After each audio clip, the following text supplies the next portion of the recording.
ఇదొక స్కామ్. ఏంటి? ఈ మెడికల్ కాలేజ్ని ప్రైవేటైజేషన్ అని చెప్పేసి ప్రైవేట్ వాళ్ళకి అమ్ముకోవడం ఒక స్కాము.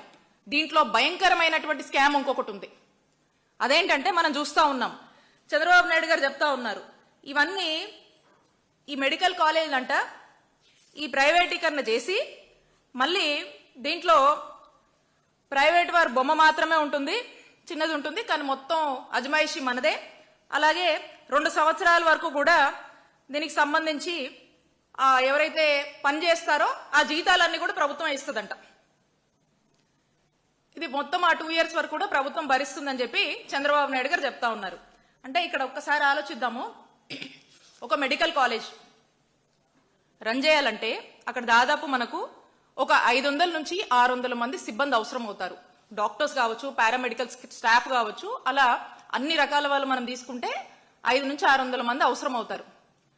వీళ్లకు ప్రతి నెల వీళ్ళకు జీతాలే మనకి 6 నుంచి 7 కోట్లు అవుతాయి ప్రతి నెలకి.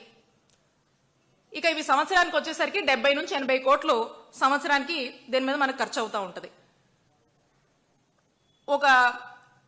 మనం ఇక 2 ఏళ్లకు గనక చూసుకుంటే సుమారు 150 కోట్ల వరకు కూడా ఒక కాలేజ్ మీదే అవుతా ఉంటది. అంటే ఒక్కసారి ఆలోచన చేయండి, ఇక ఒక్క కాలేజ్ పరిస్థితి ఇలా ఉంటే 10 కాలేజీలకు ఎంత అవుతుందో ఒకసారి ప్రజలు ఆలోచించాలి. దీన్నంట చంద్రబాబు నాయుడు గారు ప్రభుత్వమే దీని మీద ఖర్చు చేస్తారంట, వాళ్ళేమో ప్రైవేటైజేషన్కి తీసుకుంటారంట. ల్యాండ్ మందే, మళ్ళీ ఎంత ఎకరానికి 100 రూపాయల చొప్పున 66 ఏళ్లకు లీజుకి ఇస్తా ఉన్నారు. ఇన్ఫ్రాస్ట్రక్చర్ లే చేశాము, ప్రైమ్ ల్యాండ్, కొంత డెవలప్మెంట్ మనం చేస్తున్నాము. మరి ఈరోజు ఇవన్నీ కూడా ఉన్న పనంగా ప్రైవేట్ వాళ్ళకి అప్పజెప్పి మనమే జీతాలు ఇవ్వాలంట. అంటే ఒకసారి అర్థం చేసుకోండి, ఒక చేతో ఇటు మనం ఇస్తూ ఇంకో చేతో మనం ఇటు తీసుకుంటున్నాం.